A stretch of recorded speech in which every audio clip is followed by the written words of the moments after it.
नमस्कार दोस्तों, स्वागत है आपका एक बार फिर से हमारे YouTube चैनल पटना वाले गुरुजी में। दोस्तों आज हो गया 30 जून 2021। दोस्तों आज से संबंधित जो भी मुख्य समाचार, ब्रेकिंग न्यूज, हेडलाइन शिक्षा विभाग से निकल कर आया है, बताऊंगा एक एक करके सभी खबर को।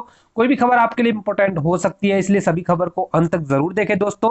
और वीडियो पसंद आए तो वीडियो पर लाइक करना बिल्कुल न भूलें, क्योंकि आपका लाइक करना ही हमारे मेहनत का फल होता है। चलिए दोस्तों, सबसे पहली खबर की ओर बढ़ते हैं। नियोजित शिक्षकों के तबादले के लिए जुलाई के पहले सप्ताह में लॉन्च होगा पोर्टल, उसके बाद से आवेदन लिए जाएंगे। हाँ जी दोस्तों, अब इंतजार हो चुका है खत्म, सॉफ्टवेयर तैयार हो चुके हैं, ऑनलाइन होगा आवेदन। महिला और दिव्यांग शिक्षकों को प्राथमिकता दी जाएगी। दोस्तों बता दूं आपको, शिक्षकों के तबादला के लिए जुलाई के दूसरे सप्ताह से आवेदन लिए जाएंगे। शिक्षकों के तबादला के लिए सॉफ्टवेयर तैयार हो चुका है। माना जा रहा है कि एक सप्ताह के अंदर इसे लॉन्च भी कर दिया जाएगा। पारदर्शी तरीके से तबादले के लिए सॉफ्टवेयर के माध्यम से ऑनलाइन आवेदन लिया जाएगा। सभी डीईओ जिलेवार, नियोजन इकाईवार, विषयवार, कोटिवार रिक्त पदों की सूचना वेब पोर्टल पर अपलोड करेंगे। जिस कोटि के शिक्षक हैं उसी कोटि के लिए तबादला के लिए आवेदन कर सकेंगे। वर्तमान में प्रारंभिक स्कूलों के 90,762 और हाई स्कूलों के 30,020 रिक्त पदों पर शिक्षक बहाली वाले सीट पर तबादले के लिए आवेदन नहीं कर सकेंगे। निगरानी जांच में फंसे 88,000 शिक्षक भी तबादले के लिए आवेदन नहीं कर पाएंगे। सेवा शर्त के आधार पर 2,69,000 नियोजित शिक्षकों व पुस्तकालय अध्यक्ष तबादला के लिए आवेदन कर सकेंगे। शिक्षिकाओं और दिव्यांग शिक्षकों को ऐच्छिक तबादला का लाभ मिलेगा। पुरुष शिक्षकों को अंतर जिला तबादला अंडर म्यूचुअल आधार पर होगा। दोस्तों बता दूं आपको, अंतर नियोजन स्थानांतरण के अधिकतम के लिए 3 विकल्प दे सकेंगे। कक्षा 1 से 5 तक के पंचायत, प्रखंड, नगर निकायों के नियोजन इकाई के शिक्षक इसी कोटि में आवेदन कर सकेंगे। इसी तरह हाई स्कूल के शिक्षकों के लिए भी होगा। आवेदन के साथ संबंधित नियुक्ति प्राधिकार से निर्धारित प्रपत्र में एनओसी वेब पोर्टल पर अपलोड करना होगा। एक रिक्त पद पर स्थानांतरण के लिए एक से अधिक आवेदन पर रिक्त पद जिस कोटि का होगा उसी कोटि की महिला और दिव्यांग शिक्षक को प्राथमिकता दी जाएगी। दिव्यांग शिक्षक को महिला शिक्षक से अधिक प्राथमिकता मिलेगी। चलिए दोस्तों बढ़ते हैं आगे और अगली खबर बताते हैं आपको। अगली जो खबर आ रही है दोस्तों, प्राथमिक शिक्षा निदेशालय ने जिलों से मांगा है हिसाब। दोस्तों बता दूं आपको, शिक्षा विभाग के प्राथमिक शिक्षा निदेशालय ने विभिन्न योजनाओं में खर्च की गई राशि का हिसाब जिलों से मांगा है। निदेशालय हिसाब लेने के लिए बाजाबता प्रमंडल वार शेड्यूल तय किया है। सारण, मुंगेर एवं तिरहुत प्रमंडल के 7 जुलाई की तिथि तय हुई है। कोसी, दरभंगा, पटना प्रमंडल के लिए 8 जुलाई की तिथि मुकर्रर की गई है। इससे इतर भागलपुर, मगध, पूर्णिया प्रमंडल के 9 जुलाई की तिथि तय की गई है। चलिए दोस्तों बढ़ते हैं आगे और अगली खबर बताते हैं आपको। अगली जो खबर आ रही है दोस्तों, एसटीईटी अभ्यर्थियों के लिए मेगा सूची रहेगा बरकरार। शिक्षा मंत्री बोले उत्तीर्ण उम्मीदवारों को परेशान होने की आवश्यकता नहीं है। शिक्षक काउंसलिंग का शेड्यूल फिर बदला। दोस्तों बता दूं, शिक्षा मंत्री विजय कुमार चौधरी ने मंगलवार को कहा है कि एसटीईटी 19 के उत्तीर्ण अभ्यर्थियों को परेशान होने की आवश्यकता नहीं है।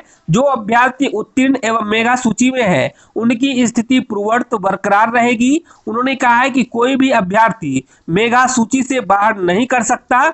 इसके साथ ही अभ्यर्थियों को यह भी समझना चाहिए कि यह पात्रता परीक्षा की मेगा सूची है, नियुक्ति की मेगा सूची नहीं है। उन्होंने कहा है कि नियुक्ति के लिए मेगा सूची तो नियोजन प्राधिकार तथा विभिन्न जिला पार्षद एवं नगर निकायों द्वारा रिक्तियों के विज्ञापन के बाद तैयार किया जाएगा एवं प्रकाशित किया जाएगा। नियोजन इकाई द्वारा रिक्तियां कोटिवार विज्ञप्ति की जाएंगी। ऑनलाइन आवेदन जमा करना होगा। नियुक्ति की मेगा सूची आवेदन करने वाले उत्तीर्ण अभ्यर्थियों के आधार पर अलग अलग तैयार की जाएगी। इस प्रक्रिया में शामिल होने के लिए सभी एसटीईटी उत्तीर्ण अभ्यर्थी पात्र हैं। मंत्री ने कहा है कि किसी के बहकावे में, उकसावे में न आकर परेशान होने की आवश्यकता नहीं है। सरकार सभी अभ्यर्थियों के प्रति न्याय करने में हेतु सजग है। चलिए दोस्तों बढ़ते हैं आगे और अगली खबर बताते हैं आपको। अगली जो खबर आ रही है, बिहार में कोरोना से मौत होने पर मिलेगा 4 लाख का मुआवजा। नीतीश सरकार ने जारी किया आदेश। दोस्तों बता दूं, कोरोना के कारण मृत लोगों के परिजनों को अनुग्रह अनुदान की भुगतान अब आपदा प्रबंधन विभाग करेगा।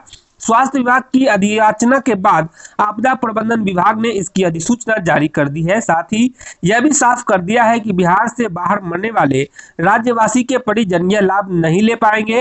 राज्य सरकार ने यह व्यवस्था उन्हीं राज्यवासियों के लिए किया है जिनकी मौत बिहार में हुई है। कोरोना से मौत के बाद अनुग्रह अनुदान के भुगतान को लेकर जिलों से मांगे गए निर्देश के आलोक में आपदा प्रबंधन विभाग ने स्थिति साफ कर दी है।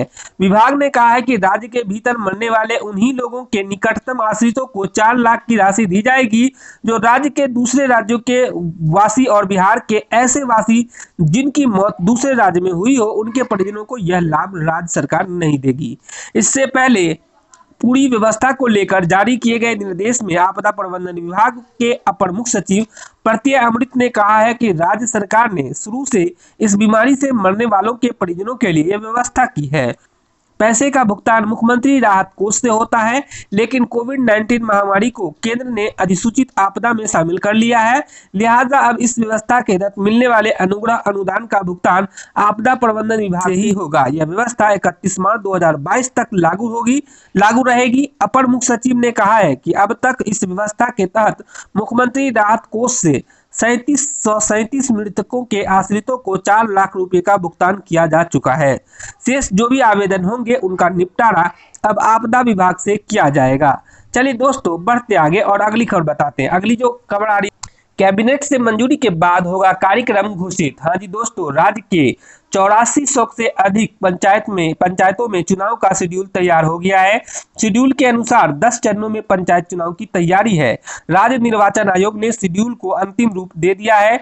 इसे पंचायती राज विभाग भेजने की प्रक्रिया चल रही है। इसके बाद कैबिनेट से मंजूरी मिलते ही विस्तृत चुनाव कार्यक्रम जारी कर दिया जाएगा। राज्य निर्वाचन आयोग सूत्रों के अनुसार राज्य में M2 मॉडल ईवीएम से चुनाव कराने का फैसला लिया जा चुका है। राज्य में जल्द ही ईवीएम का खेप पहुंचने वाला है। इसके बाद प्रशिक्षण आदि का कार्यक्रम चलेगा। सूत्रों अगली खबर जो आ रही है दोस्तों, शिक्षा मंत्री के सरकारी आवास का घेराव करने पहुंचे शिक्षक अभ्यर्थियों पर पुलिस ने लाठी चार्ज कर दिया।